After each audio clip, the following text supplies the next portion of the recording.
今日の紹介するゲストはボストンで留学してるみどりちゃんです。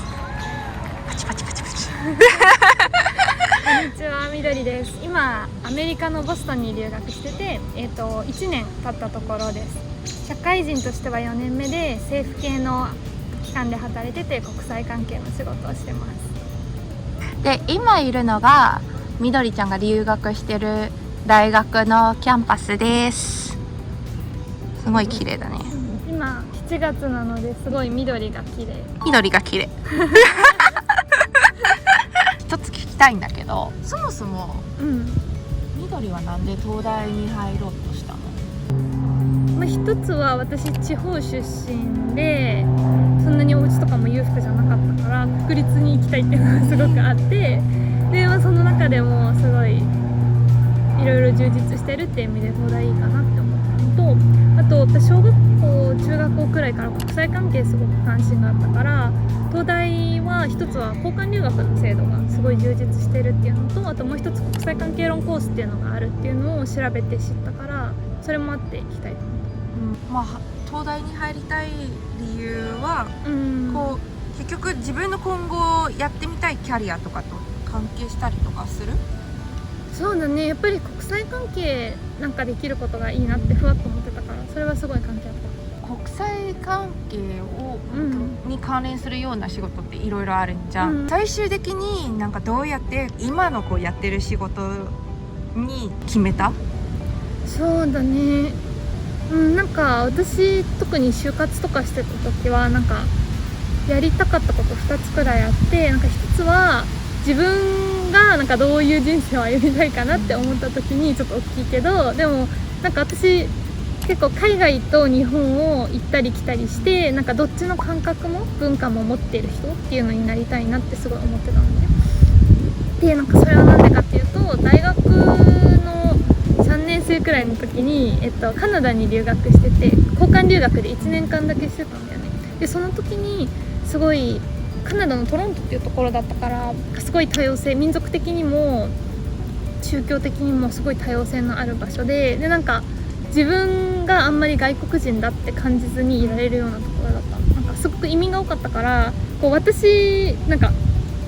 カナダ人か外国人かの2択っていうよりも、なんか最近来た外国人と、すごい昔に来た外国人とカナダ人みたいなスペクトラム、なんかグラデーションがあるような雰囲気のところですごい自分が受け入れられてるって感じて、その感覚がすごく心地よかったのね。でなのでなんかそういう社会とも関わっていきたいなって、今後関わりたいなって思って、でも別に日本もすごい好きだったから、なんかその2つのこういいところをお互いに伝えていけるような仕事がいいなって思ったのが1つと、でもう1つは、なんかそれをできればパブリックセクターでやりたいなっていうのがあって、なんか結構民間の就活とかも私してて、なんか外資系とかもしててとりあえずいろいろしてみようかなと思ったんだけど、やっぱりなんか育ってくる中ですごいパブリックセクターの影響を多く感じるような育ち方をしてきたから、やっぱりなんか自然に社会に還元できる仕事がしたいなって思ったっていうのが、私学校もずっと公立だったし、あとなんか田舎だったから結構なんだろう、日々の楽しみが例えばなんか地域の図書館に行くとか、なんか田舎ってすごい図書館充実してるの、東京とかに比べても1人当たりのなんか蔵書数とかもすごい多いし、図書館とかも超ゴージャスだったりとかするから、なんかそういうので結構地域なんだろう、日々楽しいって思うことがパブリックセクターのものだったっていうのもあるし、あとやっぱり学校の先生とか地域の人に助けられてるっていう気持ちずっと感じて育ってきたかな。なんかアメリカの大学院に来て、例えば自分のこういったところが変わってきたとか、こう実感したような経験あった？そうだね、いろいろあるけど、一つは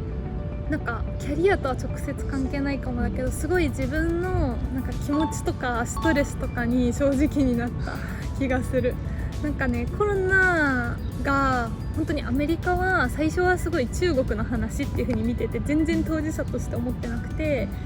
急に3月の1週目から2週目からに急にバーって本当に広がって、ケースも増えたし、大学も急にオンラインになって、で国境とかも急に閉まったりとかして、なんかすごくみんな先が読めない中ですごいストレスを感じてて、私自身もなんか外国にっていうのもあるから、例えば病院にもし行くことになったらどうしようとか、日本に使えれるかなとか、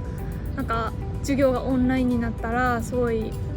どうなるのかなってすごい不安に思ってたのね。でその時になんか友達と話をしてて、なんかHow are you feeling って聞かれて、でも今こういうなんか状況なんだよねみたいな、日本はこうで、なんか今住んでる家はこうで、パソコンはこうでみたいな話をしてたら、そう分かったけど、でもそうじゃなくて How are you feeling って聞かれて、なんかそういうことかみたいな思って、その時にいやすごい今ストレス感じててしんどくって、例えばなんか昨日はもう何にもやる気出なくて、なんか一日すごい悲しい気持ちで過ごしちゃったよねみたいな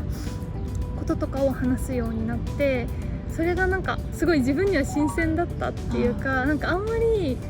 日本にいた時になんか私すごい今心が辛くてとか、なんかあんまり正直に話すことがなくて、ちょっとそういうのが恥ずかしいこととか、あと相手に負担をかけちゃうようなことっていう風に思ってたんだけど、なんかすごいアメリカでは結構心のストレスについてオープンに話す機会が多いなっていう風に思って、なんかコロナになった直後もすごい話題になってたのが、そのうつ病の対策とかを大学がちゃんとやるべきだっていう風に結構そういう議論が友達の中でも多くって、こんなにみんな心に負担かかってる時にちゃんとそういうなんか対策をしようとか、あとそれについてもっとオープンに話そうっていうのをすごいみんな自然にやってて、それはなんか結構なんか日本ではなかなかなんか今言われてみると、確かにそうだったわみたいな、あんまり自分の弱音とか吐かないんだよね。そうだね、なんか相手になんか自分のこういったネガティブな気持ちを伝えると、逆に相手がこうなんかしないといけないみたいなこうプレッシャーもかけてしまうから迷惑なんじゃないかなっていう発想なんだよね。優しい発想ではあるんだけど、結局全て自分でこう抱え込んでしまって、っていうのも確かにそういった、そうだね。なんか多分ここの方が結構カウンセラー行ってる友達もすごく多いし、本当に普通のことだし、なんか今はすごい自分的に心がしんどい期間なんだよねっていう風に言うこともすごくオープンだし、私のクラスメートでもなんかうつ病、結構本当に大変重大なうつ病にかかってて、それを乗り越えてきたっていうことをすごい自分のアイデンティティとして話してる人とかもいる。やっぱりその心の状態って結構大事だ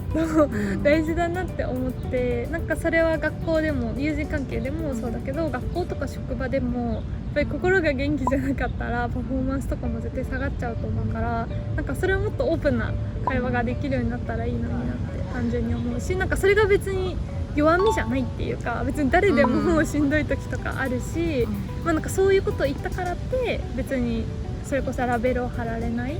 みたいな環境はすごく大事だと思う。特に日本はね、過労死の問題とか、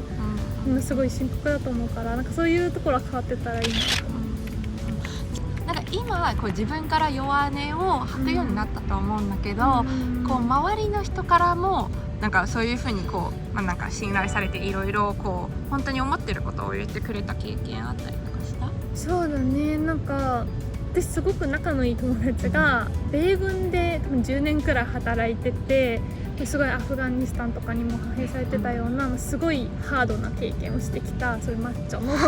男性の友達がいるんだけれど、でも彼もやっぱりコロナの直後になった時に今すごく気持ちがしんどくて、なんか朝起きてすごい暗い気持ちになっちゃったとかっていうことをオープンに話してくれて、私すごくびっくりしたの。なんかやっぱりこう男性はマッチョで強くて弱音は吐かないみたいなのがなんとなく自分の中にあったから、でも彼は逆にすごいプロフェッショナルとして自分の心を状態を知ってそれにちゃんと対応するっていうのも大事っていう考えの持ち主だから、なんか私と話すことでちょっと気が楽になったりとかもしてくれたし、あとはやっぱり自分の心の状態を知るっていうのが必要なスキルとして考えられてるなと思った。なんか実際お互いに本当のことを言えるようになったから、さらに仲が良くなったっていうのもあるとは思うんだよね。そう思う。なんかそういう意味では確かにすごいどうしても留学中だとなんか人と過ごす時間が多くてすごい自分の人間関係の築き方とか友人関係とかなんか考えもすごい変わったしなんかやっぱ時間があるっていいなって思ったりする。そうだよね。でもそういった時間をなんか意識的に作らないと作れないんだよね。